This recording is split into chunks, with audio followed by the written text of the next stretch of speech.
안녕하십니까? 저는 샌디에고 거주하는 이재현 목사입니다. 많은 사람들이 미국에 와서 참 아메리칸 꿈을 가지고 열심히들 살고 계십니다. 그러나 현실의 어려움에 부딪혀 아메리칸 드림의 꿈을 접은 채 정말 무기력하게 살고 있는 것을 보게 됩니다.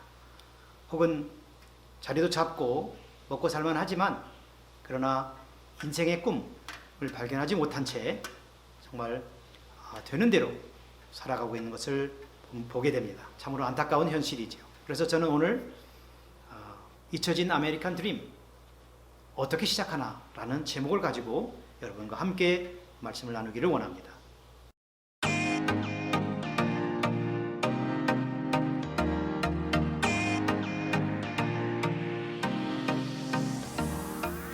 저는 개인적으로 산행을 좋아합니다. 여기서는 트레일 워킹이라고 하지요.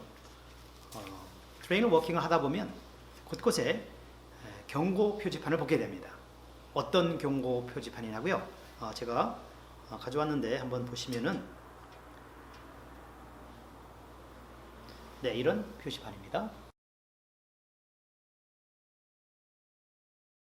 방울뱀 경고 표지판이지요.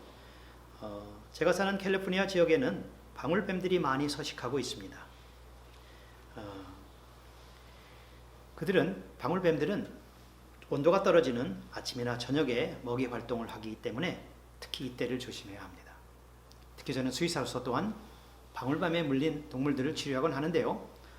큰 방울뱀에 물린 것보다는 오히려 작은 방울뱀에 물리는 것이 더 위험합니다. 왜냐하면 큰 방울뱀은 상황에 따라 독을 적절하게 사용할 능력이 있지만 그러나 작은 방울뱀은 이런 능력이 떨어지기 때문에 더욱 치명적인 것입니다. 그리고 방울뱀은 다행스럽게도 자신이 위협을 받았을 때 어떤 경고음을 발생합니다. 어떤 경고음이냐고요? 바로 이런 경고음인데요. 한번 보시게 되면 잘 들어보시기를 바랍니다. 이런 경고음입니다. 어떻게 보면은 풀벌레 소리와도 비슷하고요. 어떻게 보면은 여치 소리하고도 비슷한데 잘 구별해서 들어두시기를 바랍니다. 그리고 잘 기억해 두시고 유념해 두시기를 바랍니다.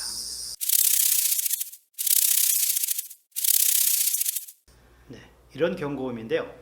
여러분이 만일 샌디에고나 또는 캘리포니아에서 산행을 하시다가 또는 골프를 치다가 볼을 잊어버렸을 때 이런 경고음을 듣게 되시면 바로 그 자리를 즉시 피해야 합니다. 그렇지 않으면 목숨을 잃는 아주 큰 사고로 발전할 수 있기 때문입니다. 우리 모두는 너나 할 것 없이 사고가 없고 사건이 없는 그런 안정되고 안전한 삶을 원합니다. 그렇지만 문제는 이것이 우리 마음대로 되지 않는다는 데 있습니다. 이러한 사건과 사고는 누구에게나 찾아오며 또 그리고 아무도 피해갈 수 없는 것이 현실인 것입니다. 그런데 성경에 보게 되면 이러한 인생의 뱀에 물리는 사건으로부터 정말 보호되고 또 치유받을 수 있는 그런 길을 제시하고 있습니다. 요한복음 3장 14절에 나온 이야기인데요.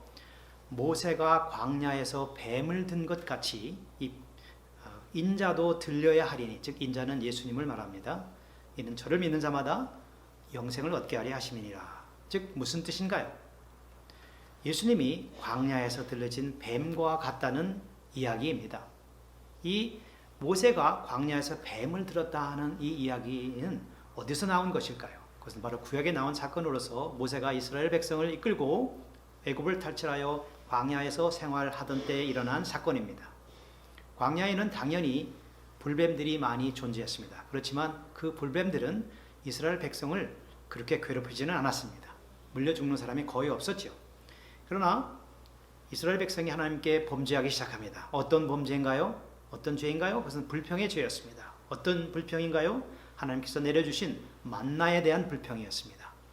기적적으로 하늘에서 내려진 그 음식을 보고 그들은 불평하기 시작합니다. 맛이 없다, 하찮은 음식이다 라고 그 음식을 폄하하게 되자 불뱀에 물려 죽는 사람들이 폭발적으로 증가하게 됩니다. 그래서 이스라엘 백성은 뉘우치고 하나님께 나아가 자백하며 용서를 구하게 되었고 하나님은 용서해 주게 됩니다. 그렇지만 이미 많은 사람이 불뱀에 물려 있었고 죽어가는 상태에 있었습니다. 그래서 모세는 하나님께 나아가 기도했고 하나님은 처방을 내리신 것이죠. 어떤 처방이었냐면 구리뱀을 만들어 장대에 높이 달아라. 그리고 물린 사람마다 보게 해라. 그러면 낫게 될 것이다 라는 그러한 약속의 말씀이었습니다. 그리고 그 약속은 분명하게 실행되었습니다. 민수기 21장에 보게 되면 모세가 놋뱀을 만들어 장대 위에 다니 뱀에게 물린 자마다 장대에 달린 놋뱀을 바라본 즉 모두 살더라 라고 기록되어 있습니다. 이 일련의 사건을 통해서 성경이 우리에게 가르쳐주는 교훈은 과연 무엇일까요? 그것은 바로 예수님이 모세가 들었던 장대 위에 달린 놋뱀과 같다는 사건인 것입니다. 즉 치유의 능력이 예수 그리스도에게 있다는 말씀인 것입니다. 이러한 치유의 형상이 오늘날까지도 우리에게 전해져 내려오고 있는 것을 여러분은 알고 계신지요? 제가 준비해 왔는데요. 이러한 형상들이 아직도 우리 가운데 존재하고 있습니다. 이것은 앰뷸런스인데요. 뒤쪽에 보게 되면 이상한 그림이 하나 그려져 있습니다. 바로 이런 그림이죠. 뱀의 그림입니다. 즉 치유의 형상으로 오늘날도 나와 있고요. 그리고 메디컬 차트나 보게 되면 이런 메디컬 차트나 또는 이런 것들이 앰뷸런스에 그려져 있는 것을 보게 될 때 아직도 치유의 형상으로 오늘날 우리에게 남아 있는 것을 볼 수가 있습니다.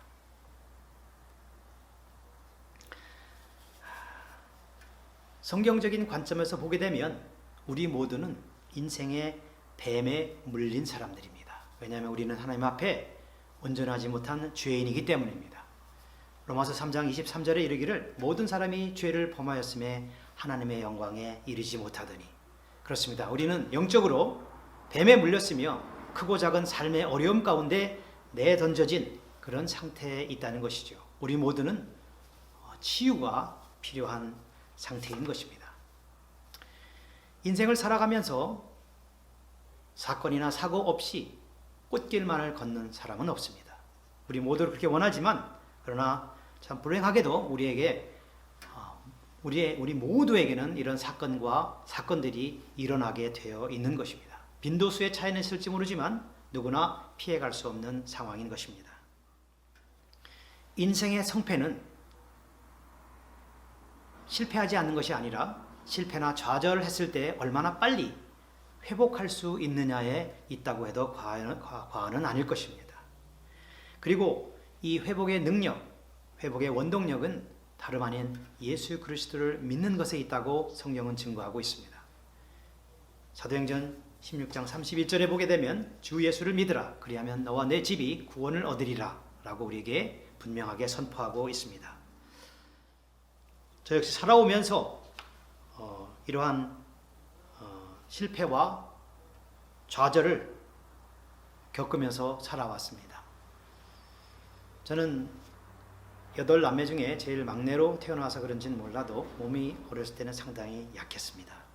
그리고 몸이 약함으로 말미암아 많은 것을 좌절할 수밖에 없었습니다. 특히 젊은 시절에는 참 먹지 못해서 걸린다는 그런 결핵에 걸려서 참 청년 시절을 우울하게 보낸 적도 있습니다. 그렇지만 다행스럽게도 청년 시절에 구리뱀 대신 예수 그리스도를 보고 믿게 되었고 그때로부터 저의 건강은 회복되기 시작했습니다. 그리고 지금은 나이에 비해 아주 건강하게 살고 있는 편입니다. 우리는 현재 코로나 팬데믹이라는 정말 초유의 사태를 경험하고 있습니다. 그리고 많은 사람들이 정말 경제적으로, 육체적으로 또 여러 가지 면에서 사회적으로 정말 어려움을 겪고 있습니다. 그동안 꿈꿔왔던 아메리칸 드림을 접어야 하는 참 그런 위기에 우리는 내몰려 있습니다. 그러나 한편으로 보게 되면 우리의 꿈이 깨어지는 이 순간이야말로 하나님의 꿈을 꿀 수 있는 절호의 기회가 된다는 것입니다. 우리가 잘 아는 이스라엘의 영도자 모세도 자신이 뭔가 되어보겠다고 몸부림쳤지만 그러나 모든 꿈이 깨어지는 순간 80세가 되어서 하나님의 꿈을 꾸고 그는 그 후 40년간 하나님께 놀랍게 쓰임받은 것을 우리는 알고 있습니다. 왜 우리는 하나님의 꿈을 꿔야 하는 것일까요? 예레미야 선지자의 말을 들어보도록 하겠습니다. 하나님께서 말씀하시기를 너희를 향한 나의 생각은 내가 아나니 재앙이 아니라 곧 평안이요 장래에 소망을 주려 하는 생각이라. 예, 그렇습니다. 하나님은 우리에게 더 나은 미래와 그리고 우리의 삶의 진정한 의미를 약속하고 있는 것입니다. 예수님도 거의 동일한 말씀을 우리에게 들려주고 있습니다. 요한복음 10장 9절 10절에 보게 되면 도적이 오는 것은 도적질하고 죽이고 멸망시키려는 것뿐이요 내가 온 것은 양으로 생명을 얻게 하고 더 풍성히 얻게 하려는 것이니라. 즉 우리의 더 풍성한 삶을 위해서 예수님이 우리에게 오셨다 하는 말입니다. 만일 우리가 하나님의 꿈을 꿀 수만 있다면, 하나님의 꿈을 가지고 살아갈 수만 있다면 우리가 가지고 있는 개인적인 꿈, 그것이 아메리칸 드림이든 우리의 소원이든 우리의 꿈이든 그런 것들은 우리의 모든 필요는 자동으로 덤으로 채워지게 된다고 성경은 우리에게 약속하고 있습니다. 마태복음 6장 30절 이하에 보게 되면 예수님께서 말씀하시기를 무엇을 먹을까, 무엇을 마실까, 무엇을 입을까 염려하지 마라. 이런 것들은 하나님 믿지 아니하는 이방인들이 구하는 것이다. 너희 하늘 아버지께서는 이런 것들이 너에게 있어야 할 줄을 이미 아시느니라. 그리고 33절에 말씀하시기를 너희는 먼저 그의 나라와 그의 의를 구하라. 그리하면 이 모든 것을 너희에게 더하시리라 라고 약속하고 있습니다. 즉 하나님의 꿈, 즉 하나님의 나라와 하나님의 의를 먼저 구할 때에 우리의 모든 필요는 덤으로 자동으로 채워진다고 하는 하나님의 약속의 말씀인 것입니다. 자, 이제 처음 질문으로 되돌아가 보도록 하겠습니다.